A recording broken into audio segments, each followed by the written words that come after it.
nombre es Laura Salazar y hoy voy a hablar acerca de la tercera simulación para la materia Elementos de Física, la cual hice con Yesenia Pisa y nosotras titulamos Oscilaciones armónicas.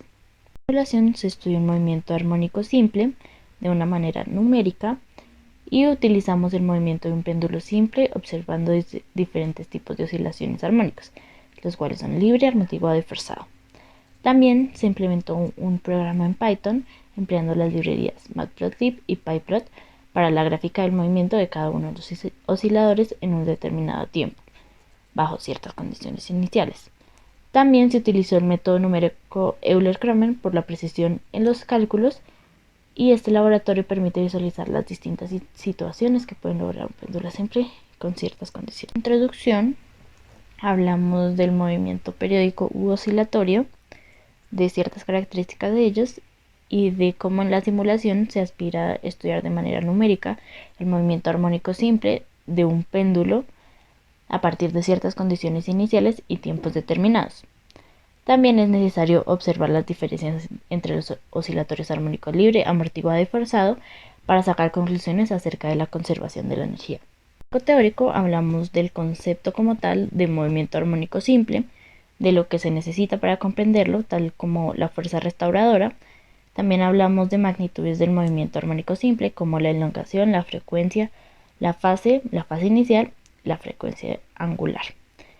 Y luego hablamos del péndulo simple y cómo cambiaban las ecuaciones de un oscilador armónico y un péndulo simple.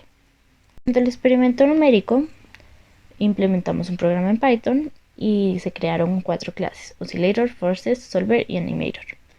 Entonces en la clase Oscillator se crea un oscilador libre, amortiguado o forzado.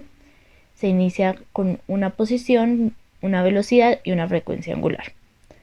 Y así podemos obtener el estado del oscilador. En Forces vamos a utilizar la misma que utilizamos para la simulación anterior, haciendo ciertos cambios. Y los métodos son getState y getForce, donde se obtiene el estado y la fuerza de la partícula respectivamente. En Solver se logró crear varios métodos numéricos de Euler, Euler-Cromer y Midpoint, igual que en la simulación anterior, pero nosotros escogimos solo Euler-Cromer ya que era el más preciso y queríamos obtener resultados más exactos. Se creó un script en el cual se crearon funciones como Restoring Force, Damping Force y Driving Force, en las que está el oscilador armónico libre, amortiguado y forzado respectivamente. También usamos Integrate, que lo que hace es que retorna listas con cada una de las posiciones, velocidades y tiempos que se van tomando durante la creación del movimiento. Primero voy a hablar del movimiento de un péndulo simple y de algunas fórmulas que se van a utilizar y ciertas características de algunos parámetros. Después voy a hablar del oscilador armónico libre. En este caso no existe ninguna fuerza externa, por lo cual es un sistema conservativo, es decir, se conserva la energía. La energía está definida como la energía cinética más la energía potencial.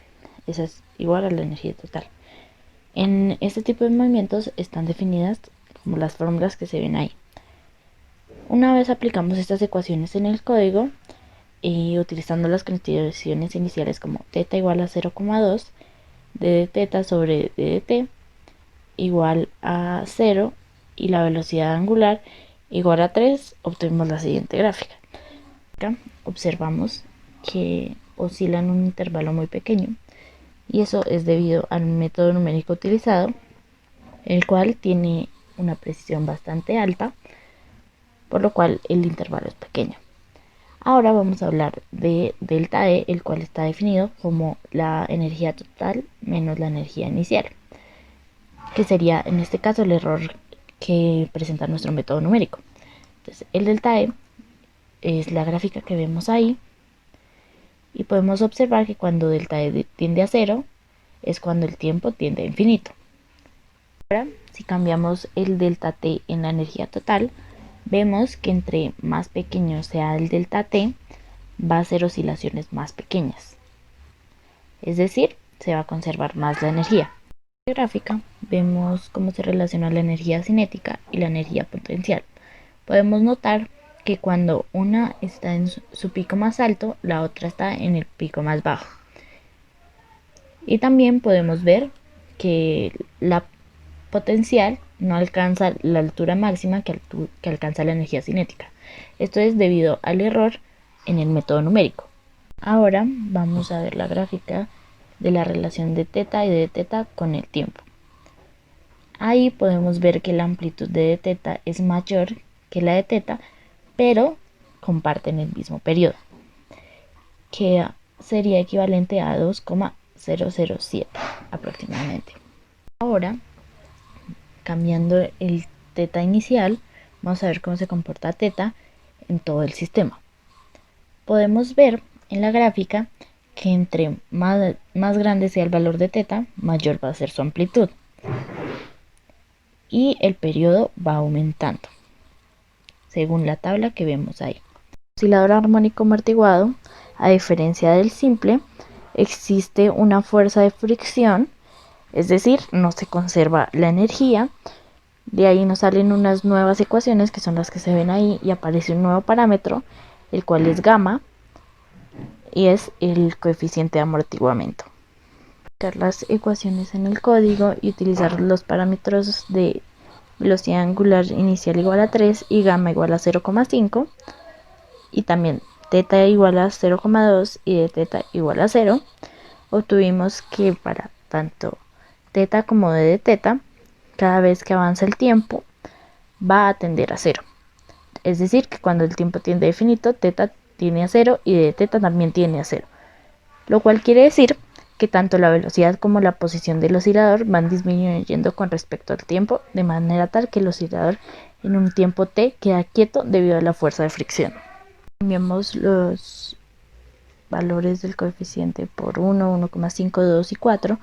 Obtenemos la siguiente gráfica, en la cual vemos que el periodo sí cambia dependiendo del valor que tome teta, y en la tabla se pueden ver esos valores.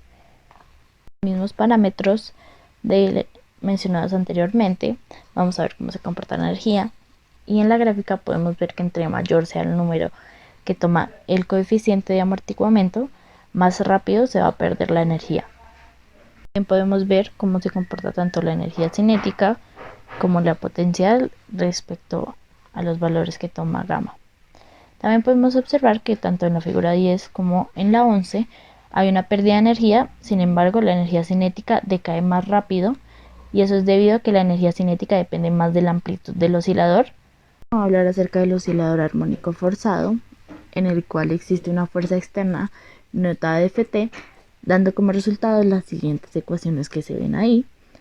Una vez implementadas las ecuaciones en el código y las condiciones iniciales que se muestran ahí, vemos la gráfica de teta versus t.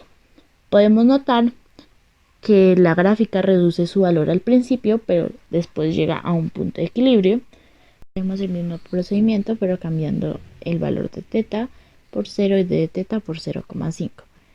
En esta gráfica podemos ver que teta aumenta su valor hasta un punto y luego se estabiliza la gráfica. Después de un punto, el periodo es el mismo. En este caso se pudo notar que las gráficas dependen únicamente de las condiciones iniciales al principio. Utilizando la gráfica que se ve ahí y haciendo algunos despejes y utilizando los parámetros de simulación que se ven ahí, las condiciones iniciales, podemos ver en esta gráfica que debido a la fuerza externa, la amplitud en t igual a 3 empieza a decrecer, pero la fase nunca alcanza un punto muy alto, sino que se mantiene en un intervalo entre 0 y 0,1, donde al principio crece un poco y luego comienza a decrecer. Ahora, si cambiamos gamma por gamma igual a 3, podemos ver que la amplitud alcanza su máximo en t igual a 2,2 y la amplitud es muchísimo menor que la fase. También podemos decir que si aumentamos gamma muchísimo, hay un corrimiento en la fase bastante alto y crecerá más lentamente. Ahora, si cambiamos la amplitud inicial por 4, en la primera gráfica vemos cómo se comporta cuando gamma es igual a 0,5 y en la segunda cuando gamma es igual a 3. Podemos notar que se parecen notablemente con las anteriores, que es cuando omega es igual a 0. Por último vienen las conclusiones. En la primera tenemos que un oscilador libre no tiene ningún tipo de fuerza, por lo tanto se conserva la energía, pero en nuestro código implementado existe un delta t, que es el error debido al método numérico. La segunda dice que el periodo en el oscilador libre puede verse afectado por θ, donde entre mayor sea su valor, este va a aumentar. La tercera dice que al plantear la forma de un oscilador armónico amortiguado tomamos en cuenta la fricción. Aquí nos damos cuenta que la energía del movimiento no se conserva y en algún tiempo t el movimiento será estático. La cuarta dice que el periodo de un oscilador armónico amortiguado cambia respecto a la magnitud de la fuerza de arrastre, logrando que el movimiento del oscilador sea más elongado y prolongado o más encogido.